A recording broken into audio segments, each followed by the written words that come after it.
I'm Bob Short, and this is Reflections on Georgia Politics, sponsored by the Richard Russell Library at the University of Georgia. Our guest is former Congressman Ben Blackburn of Georgia's 4th District. Exactly. Welcome. Well, proud to have you with me. We're delighted to have you. You were elected to Congress in 1966 as one of 3 Republicans from Georgia who had ever served in the Congress since the Civil War. That's right. Fletcher Thompson and I were elected at the same time. Bo Calloway was elected 2 years earlier from Columbus, Georgia. Right. Well, before we get into your political career, let's talk about Ben Blackburn. I know that you're a native Atlantan. About as native as they get. I was born in a house on the old Hemp Hill Road, which was the same street Lester Maddox had his Pickerick restaurant on.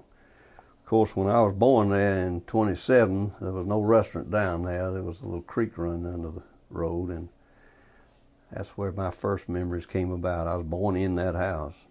Mm-hmm. And then you attended local schools. First, I went to Home Park School. Then I went to, and we all walked to school. There wasn't no busing to it at that time. We moved over on Ormond Street near Grant Park when I was in about the 4th grade or 5th grade. I can't remember which one it was. And I started going to James L. Key, where I finished grammar school. Then from James L. Key, I went to Hoke Smith, which was a junior high school. That is the 7th through something.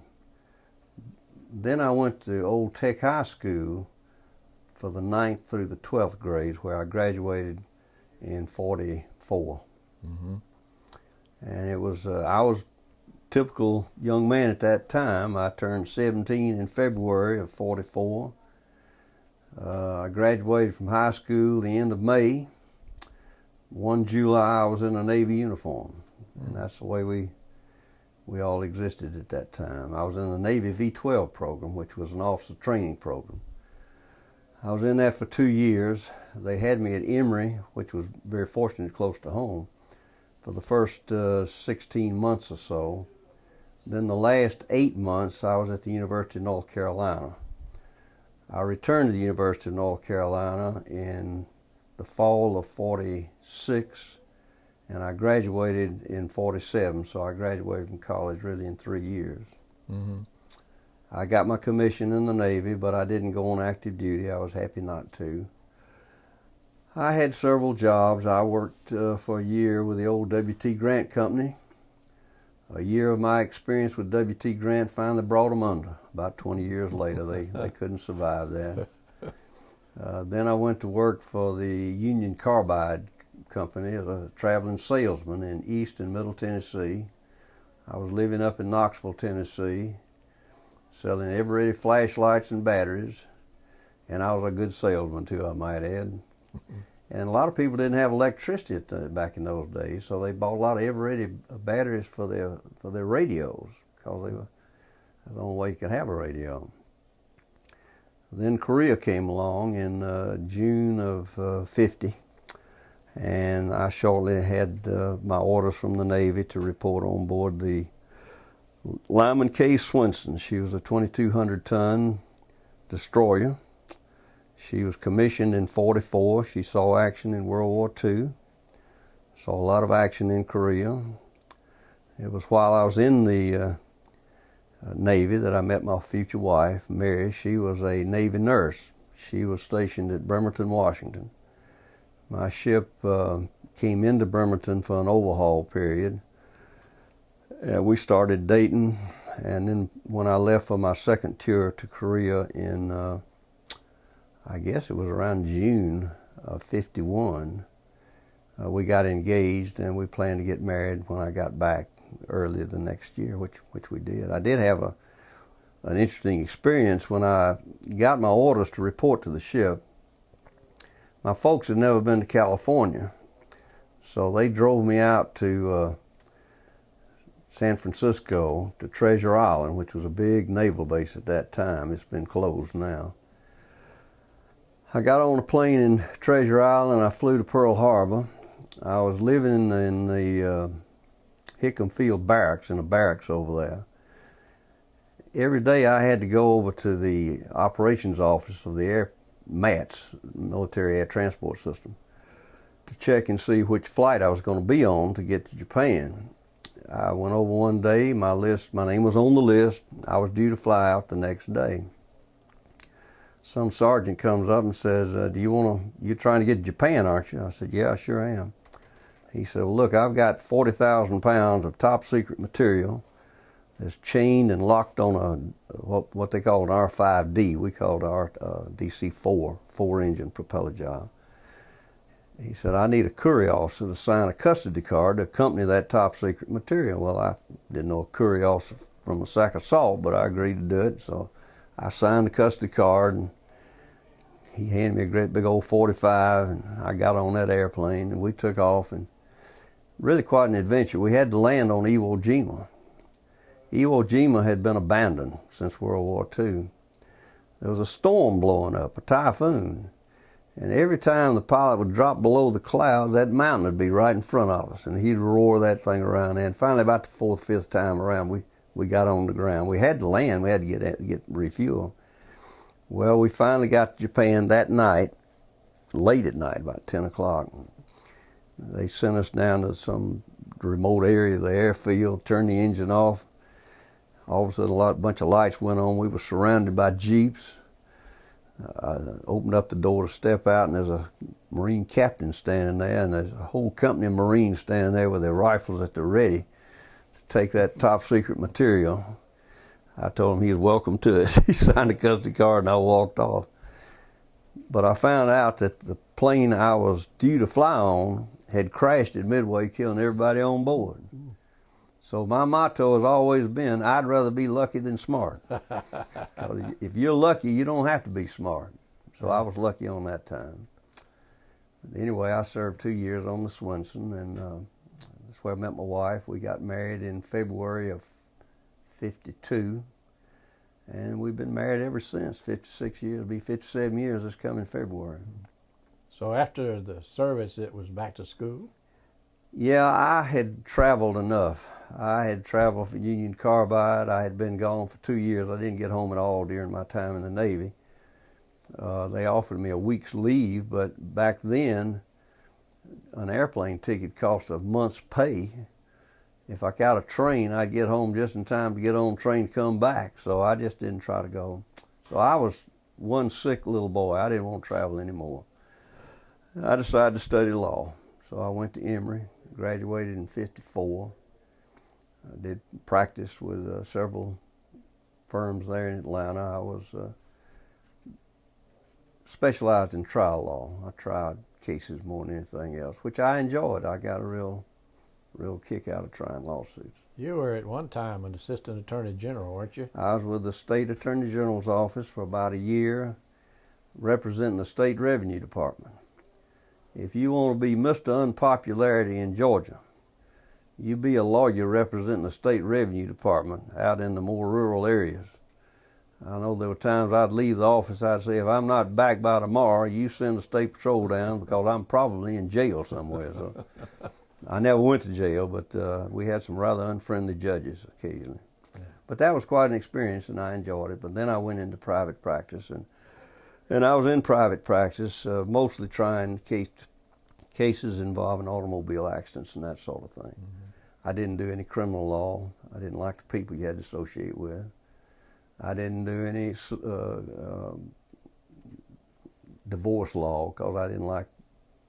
It's not a very pleasant way to make a living. So I tried cases, and I did some corporate work and that sort of thing, and I enjoyed it. At what point did you get interested in public service? Well,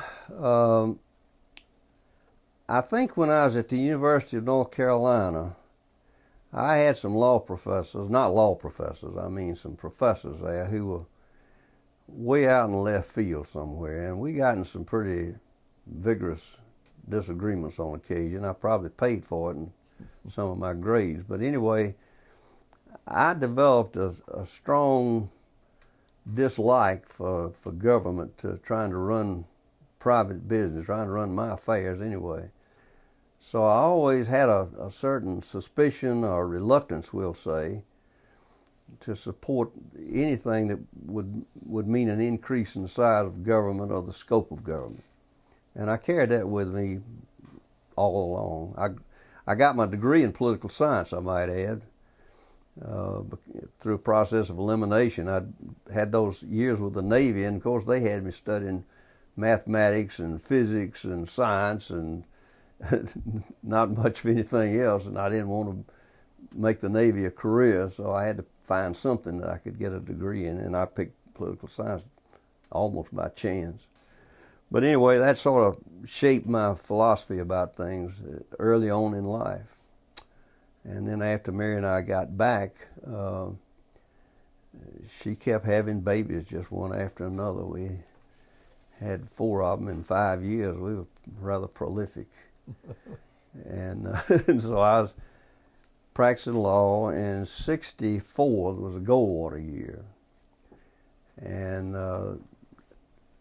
I was active with the Republicans. We used to joke about it. We could meet in a phone booth in DeKalb County back in those days and have room to invite guests if we wanted to.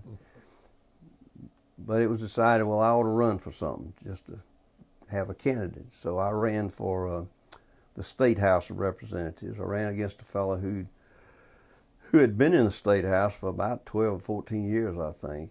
And I came within 67 votes of beating him. It was a county-wide race.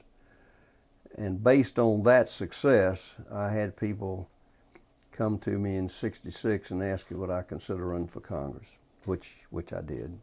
What do you remember about that race? Well, it was more relaxed than my subsequent races as an incumbent. When you're challenging an incumbent, you can be very casual because your livelihood is not really dependent on it. You got your law practice going, and so you could lose and it won't change anything. But once you get in the office, you become defensive. You don't want to lose because you got a family and they're depending on you to support them, and you don't want to be thrown out in the street. But that's always a hazard that goes with that kind of business. But anyway, it was the closest race in the country. I think I won by 316, 18 votes or something out of 115, 18,000 votes cast. And there was a lawsuit over it, and I won't go into the details about that, but the Georgia court held that it was proper that I should be seated. But Tip O'Neill, who earns the label SOB, and I won't use my naval terms for that.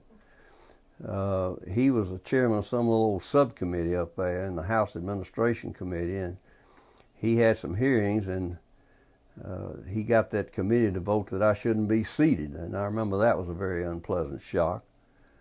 But there was a Georgia Congressman, Democrat, Jack Flint, who told the other Democrats, of course there were 2 Republicans now and 8 Democrats. He told them, he said, look, if Blackburn's certificate of election is no good, ours is no good either. None of us have a good certificate. And he stood up for my being seated. That resulted in the Georgia delegation splitting 4-4 to seat me. So when the vote came on the floor of the House, there were enough of the other members of the Congress who voted that I should be seated because of that split in the Georgia delegation. So I've always had a debt of gratitude to Jack Flint for his show of independence there. Let's talk for a minute about 1966. That was a year when Georgia's first Republican candidate for governor, serious candidate, Bo Calloway was the candidate, actually outpolled the Democrat. And of course, subsequently, the Georgia legislature elected the Democrat Lester Maddox. What do you remember about that race? Well, what happened is Bo Calloway was from Columbus. Of course, he's related to the Callaways of the Callaway Gardens, famed down in Pine Mountain, Georgia. He was very popular, particularly in DeKalb County and in Atlanta. Bo got a majority of the votes cast, but he did not get a plurality. Or maybe I've got it backwards. He got a plurality, but not a majority of the votes cast. That is, he got, 48.5%. I'm not. Don't quote me on these numbers, but anyway, he didn't get 51% of the votes cast. He got something less than that. Lester got something like 45 or 46 votes. Well, the Georgia law then required that if a candidate did not get a majority of the votes cast, the race was thrown into the Georgia House. Mm-hmm. And of course the Georgia House was dominated by Democrats. So the Georgia House didn't have any problem about that. They elected Lester. And Lester was not a bad governor. I didn't have any real quarrel with Lester. I know he's unpopular in a lot of quarters, but I thought he tried to do a good job as governor, and he was a very honest man.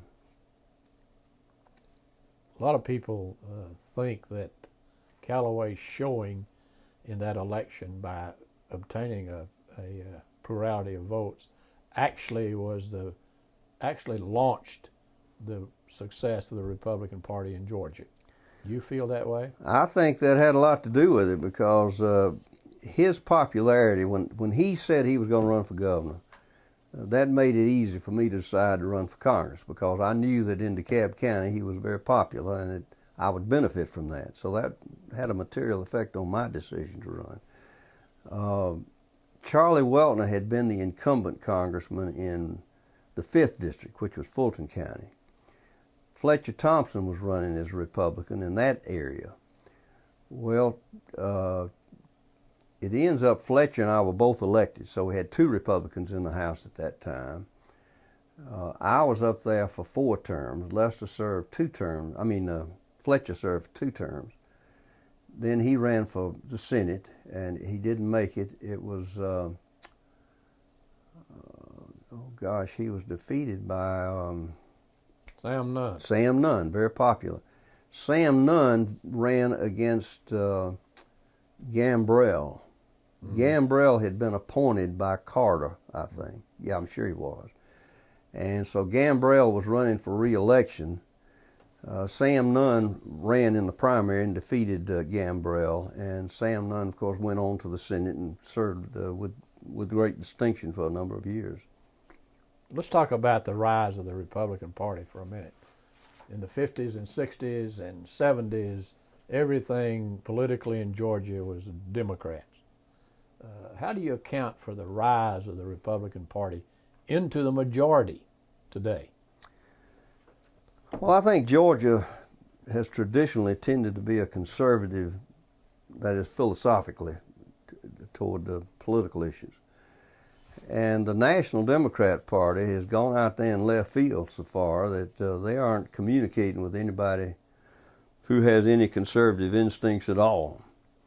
So it wasn't Georgia that left the Democrat Party. The National Democrat Party left the state of Georgia.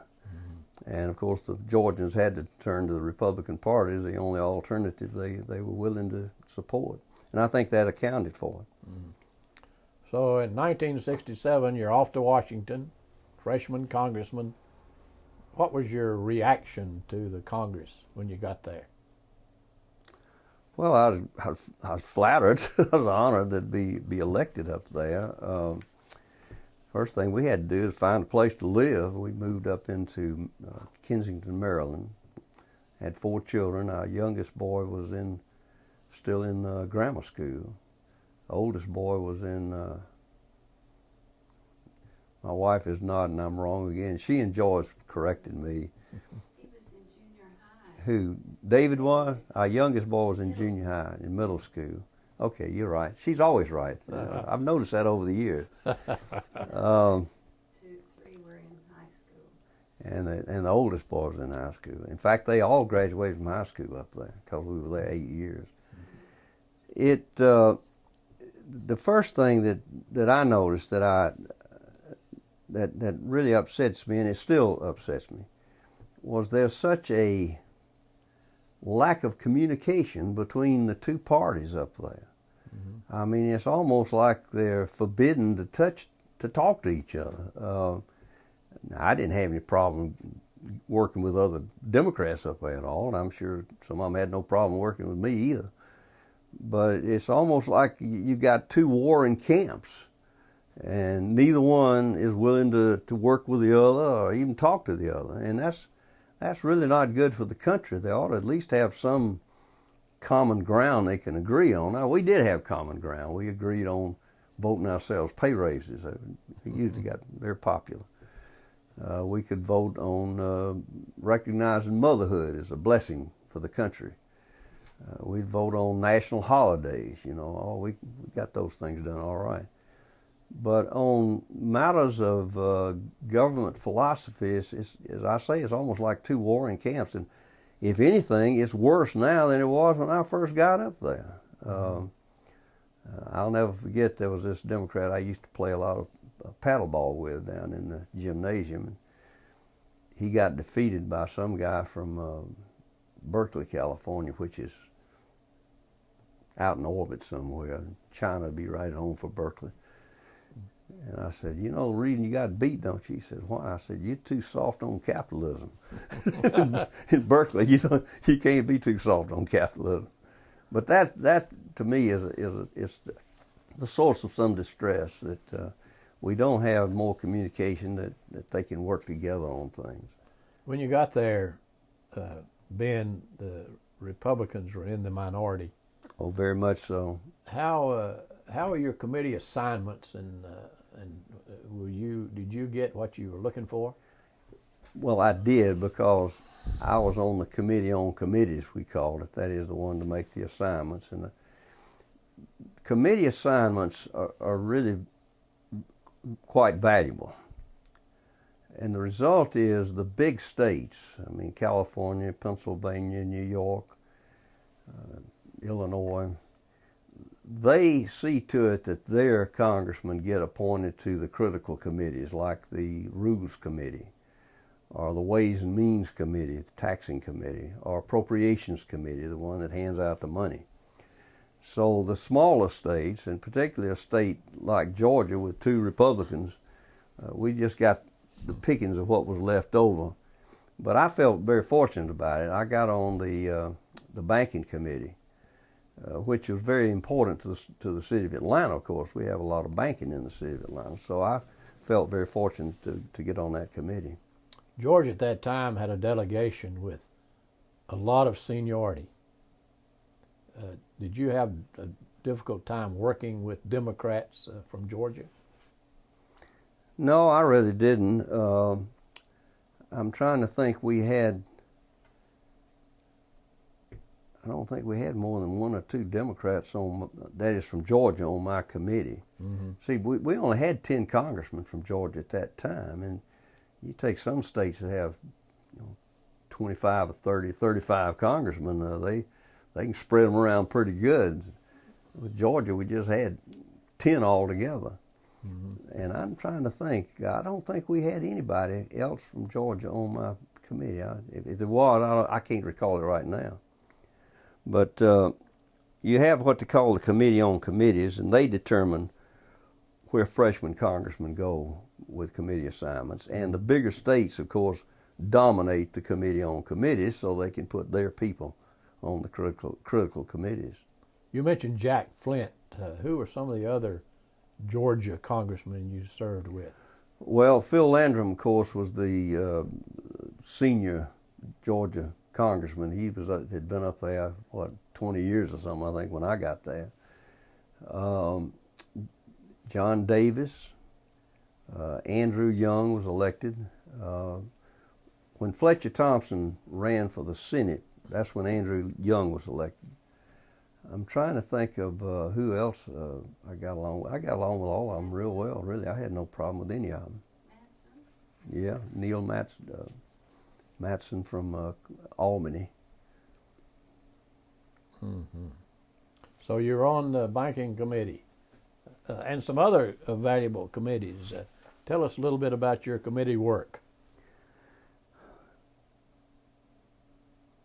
Well, the banking committee can be rather critical in a lot of ways, because we regulate the banks as to where branches can be built and where they can expand into other areas and that sort of thing. One of my extracurricular activities is a group of us got together, conservative Republicans, and formed what we call the study committee. The Republicans, we call it the steering committee initially. And it was, what we did, we each contributed some of our committee, some of our staff appropriations to hiring people to specialize in various areas of litigation. We had a bill that was coming up on the floor, and the reason we formed this steering committee is we'd have issues come up for a vote, and we didn't have the research we really felt we needed to deliberate these things and present our side of it. So we hired people to specialize in given areas of legislation, and we would bring them on the floor when the bill would come up. Now, we had some organizations, and I think the main one at that time that we had on our side politically, philosophically, was the American Enterprise Institute. But we'd go to them and say, we've got a bill coming up dealing with subject A, and we want to know, do you have any work on that give us some research that we need? And they'd say, oh, we're doing a real in-depth study on that. We're going to have that work out in early October. And we'd say, well, this is June and the vote's coming up next week, and that's not going to do us a whole lot of good. So that's why we set up this steering committee. And our symbol was a Texas Longhorn steer that we had with the longhorns, and they'd be at the top of the masthead of all the material we'd send out. And we were sending out a lot of material. We had a critical vote come up that would have absolutely brought this country to a halt if this thing had passed. And we defeated it by, 4 or 5 votes. It wasn't a substantial vote. But a result of that, we had some people, and Joe Coors was one of the leading ones. Joe Coors came to us and said he liked what we were doing. Well, of course, the Republican leadership objected to our using the term steering committee because the title implied that we were part of the Republican leadership, which we weren't. We were just a group of guys got together. So we had to drop the steering committee, and we became the Republican Study Committee, and it's still in operation in Congress. I've forgotten when we started this thing. It was probably 69 or 70, somewhere along that line. But Joe said he liked to contribute money, and the Coors family had been through a rather shocking development. Adolph Coors, the founder of the Coors Brewing Company, had died, and the inheritance tax on the business was such that the family was going to lose control of the business, and they, of course, had to go around and sell stock in order to maintain their control of the Coors Brewing Company. And they realized that government, it can be a pretty dangerous thing when you let it run loose. So Joe wanted to contribute money to our operation, but we found that you could not accept private contributions for congressional staff purposes. So that's what led to the origin of the Heritage Foundation. So we set up the Heritage Foundation as a 501c3 nonprofit public policy research organization. I was defeated in '74, November of '74, and I was asked to become chairman of the board of the Heritage Foundation, which I did. And at that time, I think our budget was about $750,000, and we had a staff of maybe 4 or 5 people. And our quarters were on the second floor of an old filling station that was abandoned. But that's where we started, and we eventually bought some buildings there on Massachusetts Avenue. And when I left some 8 years later, our budget was something over $10 million, and we had our own building on Massachusetts Avenue. And the Heritage Foundation continues to do some very good work. In fact, they were known as the Reagan administration's research organization. And they still, you'll see them on television from time to time. They have spokesmen and that sort of thing. And I was honored they unveiled my portrait in December of 2007 in the offices of the Heritage Foundation. It's really quite funny. Ed Fullner, who was president, and I had hired him as president, as a matter of fact. We were getting ready to leave, and he yelled at his secretary and said, "You can take his picture down now, Kathy. He's leaving." I said, "Save the nail, though. You might need it for somebody else." So I don't know if it's still up there or not, but I'm assuming that it is. Moving to 1968, both you and Fletcher Thompson were reelected. Right. And that was the year that the Capitol clique, 5 constitutional officers, decided they would switch to the Republican Party. That's in Georgia group. Yeah. How did the party accept their new converts? Well, I was personally well pleased and very happy, because that was what you might call a seismic shift in politics in Georgia, and certainly Georgia has become predominantly Republican ever since. Now nothing's permanent in politics, and so that could be up for grabs now too. 2 years later, in 1970, you were again reelected, but those 5 party switchers were defeated. Well, they had been Democrats, and their former supporters felt betrayed, and of course they worked overtime to make sure they got defeated. It's sort of like George H.W. Bush, who made that infamous "read my lips" statement, and then he gets elected and announces he's raising taxes. So there are a lot of people, Republicans, who felt he'd betrayed them, and there was old Ross Perot sitting there to inherit those votes. Then 1972, you're again reelected. But a sad thing happened. You were the only Georgia Republican in Congress. Did you feel like a fish out of water? No, let me tell you, it was a great position. I could caucus. I never had a dissenting voice. I could carry any issue, and it was 100% of the Republican vote. So you get drunk with power after a while. Of course, just one vote doesn't really persuade too much out of 435 votes. Incidentally, how would a Republican congressman from Georgia get along with the Democratic leadership of the House? This division that I'm talking about between the parties really starts at the leadership. The leadership sets that agenda, and you don't waste your time talking to them. If you're a Republican, then no point in you talking to. If the Republican leadership can't talk to the Democrat leadership, you're not going to get any sympathy out of a single Republican talking to the Democrat leadership. When we moved up here to Jasper, Susan Landrum, who was Phil Landrum's daughter, she became our lawyer. We'd known them, when we were in Washington, and Susan was a great gal. She really was.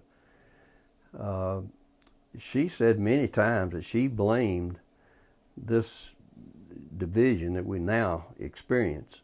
She blamed it on Tip O'Neill, and I have no problem sharing that opinion. He was as narrow, bigoted, intolerant, purebred SOB as we ever had in public office, and he wore the badge with honor. Mm-hmm. Now, people look at it, a big old fat jolly Irishman. Don't kid yourself. He had a knife in his belt, and he'd stab anybody in the back without batting an eye. 1972, President Nixon was elected, and you got to serve with your first Republican president. Sure did. Did that change anything? Well, it did in one sense. That is, the president can influence the agenda that's going to be voted on. I mean, he has the bully pulpit, as we say, and he could decide what issues we were going to be debating on and which issues were going to be voted on, that sort of thing. But the president doesn't control things. He has a lot of influence, of course, but the leadership, the Rules Committee in the House decides what terms bills are going to come on the floor for consideration. And the Rules Committee can decide that a bill can come up without any right of amendment, or perhaps with one amendment, which generally means that if you oppose the bill, your party's leadership can propose some major amendment, but it'll be voted down on party vote. The Rules Committee is a very powerful group. And as I say, like Nancy Pelosi now, she will control the Rules Committee, and she will decide which bills are going to be voted on and which ones are not going to be voted on. And if a bill comes up that the public demands that there be a vote on, she can control the terms that it comes up for a vote, so that you really won't have a meaningful vote anyway. Incidentally, do you remember the first vote you cast as a member of Congress? Probably to adjourn the first day. But I can't.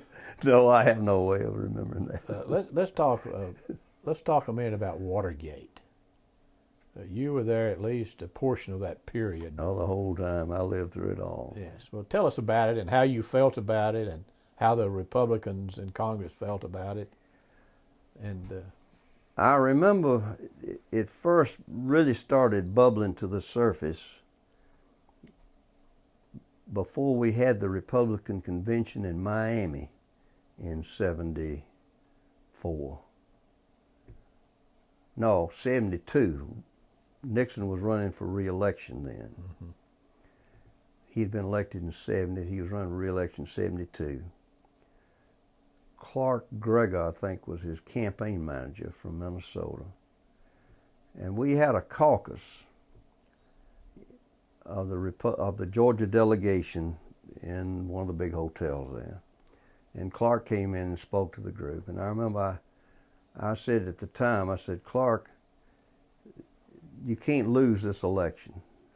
McGovern, I think, was running against Nixon, and McGovern never really got off the ground as a candidate. I said, you can't lose this election. So I said, for God's sakes, let's get this Watergate thing behind us. Now, I had no idea what was all involved. I just knew that these people had been arrested in the Watergate, and they were working for the White House.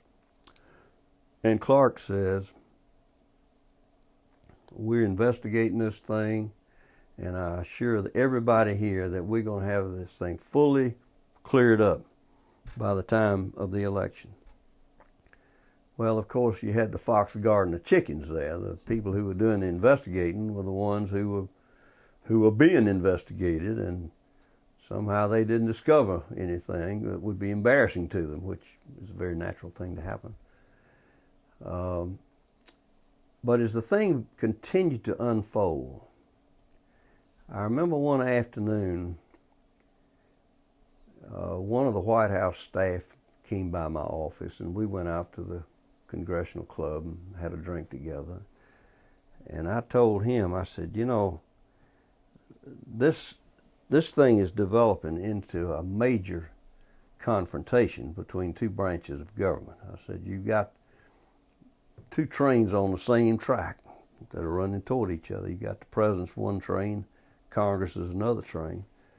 And I said, you're going to have to do something to diffuse this thing, or these two trains are going to crash, and I predict the president's going to lose. And he said, well, we think we've got it under control. And I can understand how this thing all came about. Nixon was very upset, and he had a right to be, that he could have a private conference in the White House on some national security issue, and the headline in the New York Times the next day would be talking about that.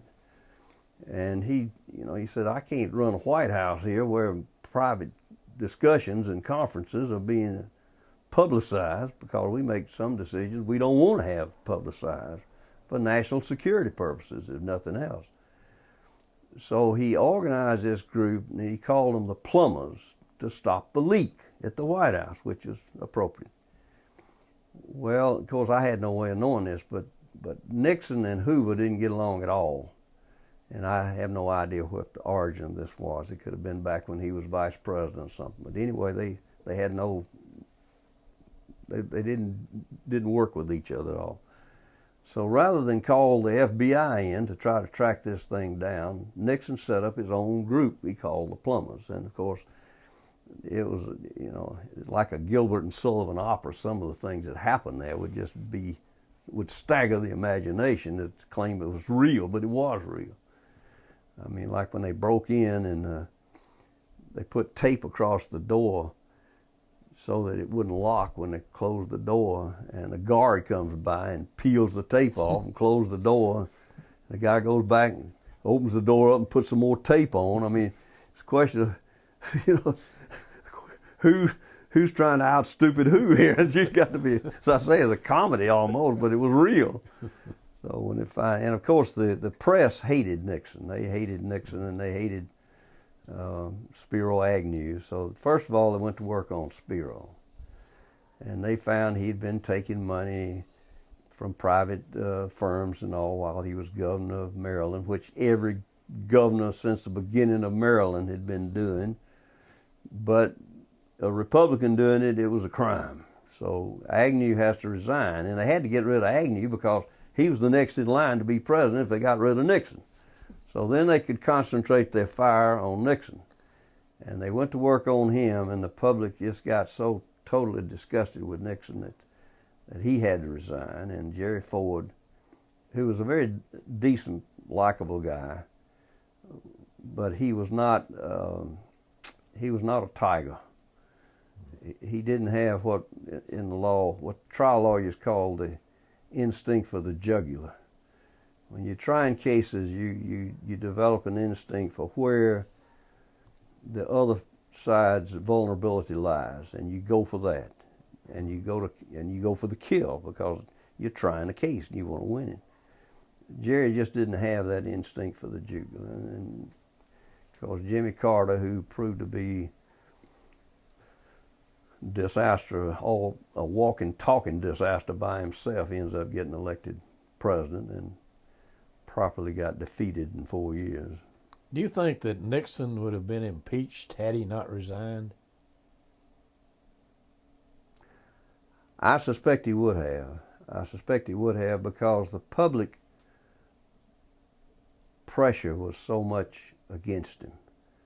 And Congress and the Senate, they're going to react to public pressure. I mean, they're really, in a real sense, they're weather vanes. They go with the flow. And whatever they think's going to be popular, that's what they do. Do you think that Gerald Ford's pardoning of Nixon hurt him in his race against Carter? Oh, I expect it hurt him, but I don't think it was really the deciding factor. I just think Jerry ran a very poor race.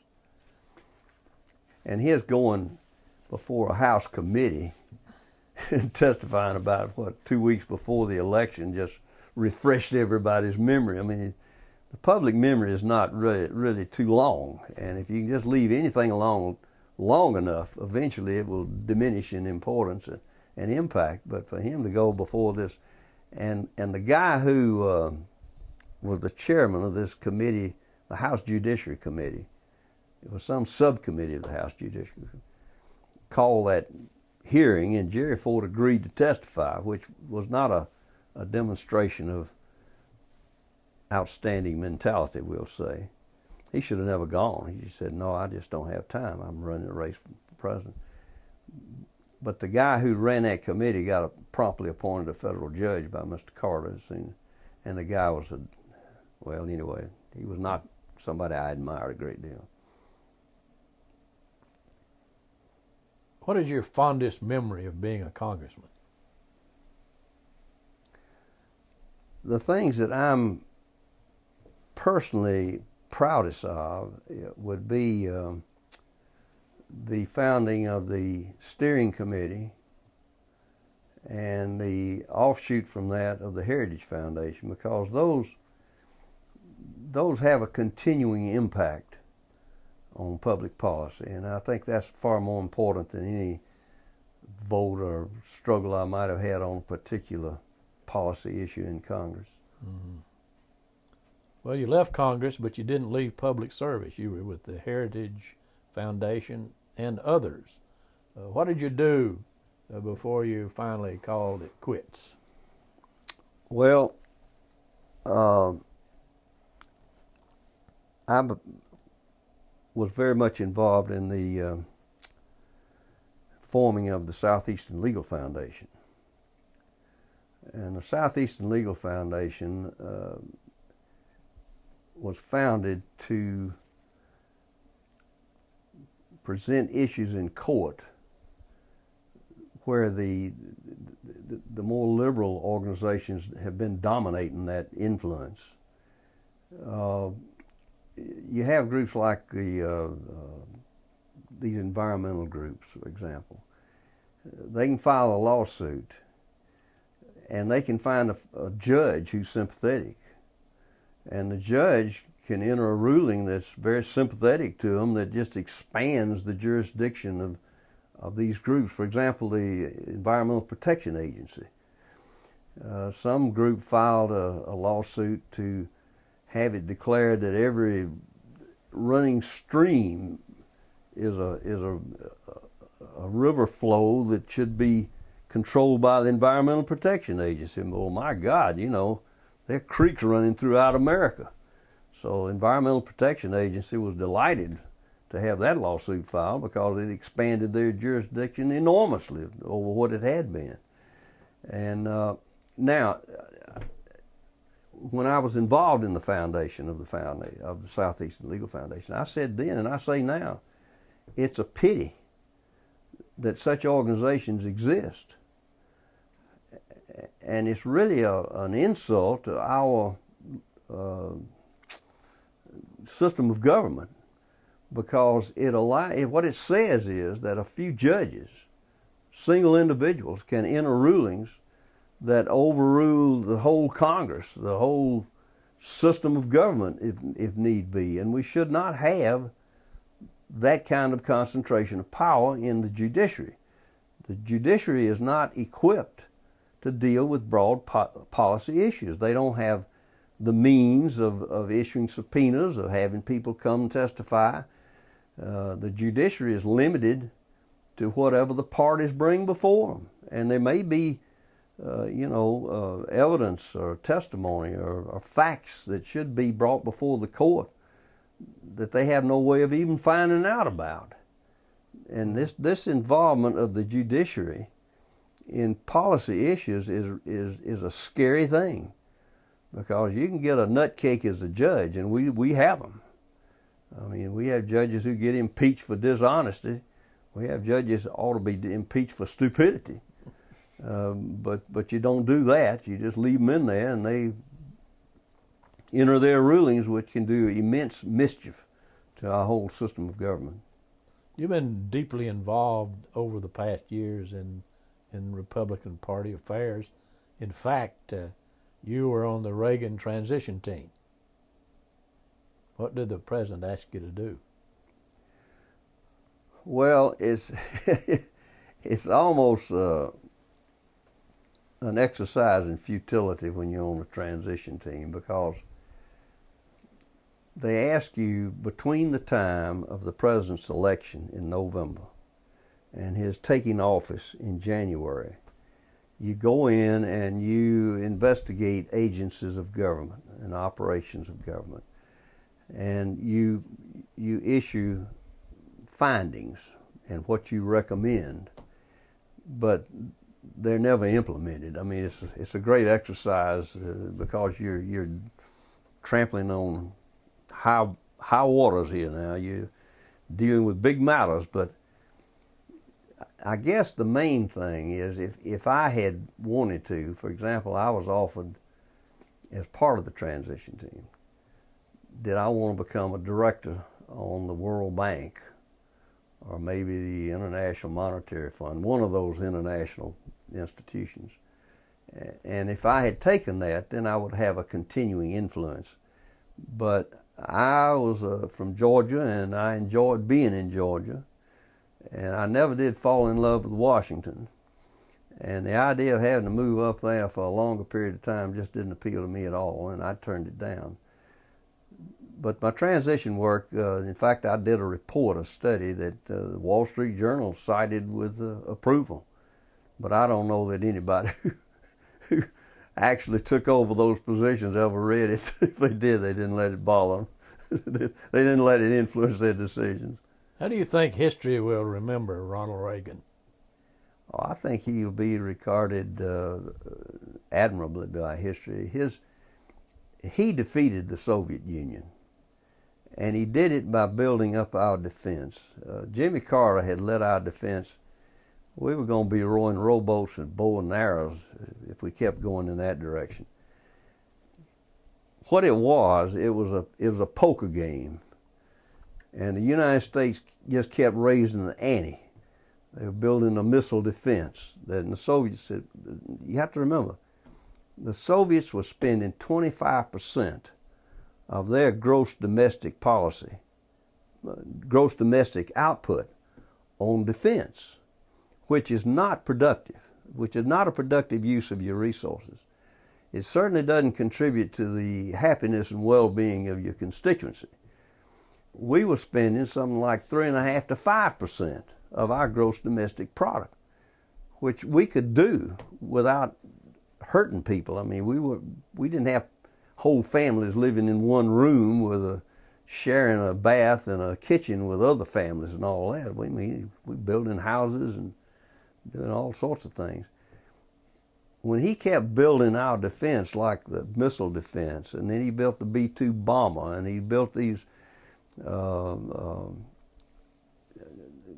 tanks. I mean, he just really did a job, and the Soviets just bankrupted themselves trying to match him. I mean, it's like in a poker game. You say, I'll raise you $10, and you've only got $2 in your pocket. You're going to have to fold, and that's what happened. The Soviet Union just had to fold. They couldn't keep up with us. Mm-hmm. What do you think future history will regard Jimmy Carter? About like they do now. Not admirably. He's just a hopeless little man, just well over his head. And he got that Nobel Prize as a way of the people in Norway of kicking George Bush in the tail. That was the whole reason for that, was to embarrass George Bush for going into Iraq. Did you ever think of running for another office after you left the Congress? It was one of the best kept secrets in Georgia, so don't let it out now. I ran for governor in '82. As I say, it was one of the best kept secrets in Georgia then, so don't let it out now. Nobody will be impressed. But that was the year that, oh God, I can't think of his name. Old age has done crept up on me and bit me. Joe Frank Harris was elected, sure was. Mm-hmm. Tell me about some outstanding Georgia Republicans who have contributed to the party. Bob Bell.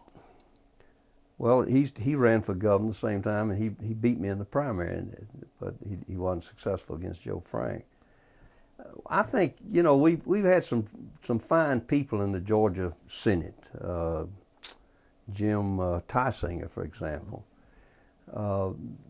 Those folks were doing yeoman work. It didn't get a lot of attention, a lot of publicity, but they were keeping the legislature in Georgia somewhat in contact with reality many times on programs, and you know they didn't get the credit for it publicity wise, but I think we've had many Republicans. I'm proud of Sonny Perdue. He's our first governor and he's getting criticism, but you're not going to be in a public office without getting some criticism. You can't satisfy everybody, and don't waste your time. I apologize to you. You do? Really? Well, I had forgotten that you ran for governor. well, nobody else knew about it, so why should you remember? Well, tell us a little bit about that race. Well, looking back on it, I see now it was an exercise in futility because, first of all, I had been in Washington, and the political establishment in a state doesn't really admire people who in Washington. In fact, they kind of resent them because a congressman gets a lot more publicity and recognition, or a senator, a United States senator, gets much more recognition than a state senator or a state representative. So when a guy from Washington sort of says, look, I'm willing to be governor now, he's sort of condescending, the way a lot of people, I didn't look at it that way, but that's the way a lot of the political establishment in the state look at it. They thought, well, who is this wise guy going to anoint himself to be our governor? So, and you take a guy like Bob Bell, I mean, he had contacts all over the state from his service in the state legislature. And these contacts were deep and personal and meaningful. And I didn't have any of those contacts. So, I was doomed to failure. I can look back. I can usually tell you what I should have done. It's that prior planning I seem to have a problem with. But looking back on it, I recognize now it was an exercise in futility. But I wanted to do it, and I did it, and I'm glad. I've always followed the philosophy that I had rather try something and fail than to always look back and say, gee, I should have tried that. I can say I tried it and I failed, but at least I tried. Well, you would have made a good governor. Well, I don't know about that, but anyway, I'm making a good retired person in Jasper, Georgia. Bo Ginn ran for governor that year, and he was also defeated. Oh, Bo was a case.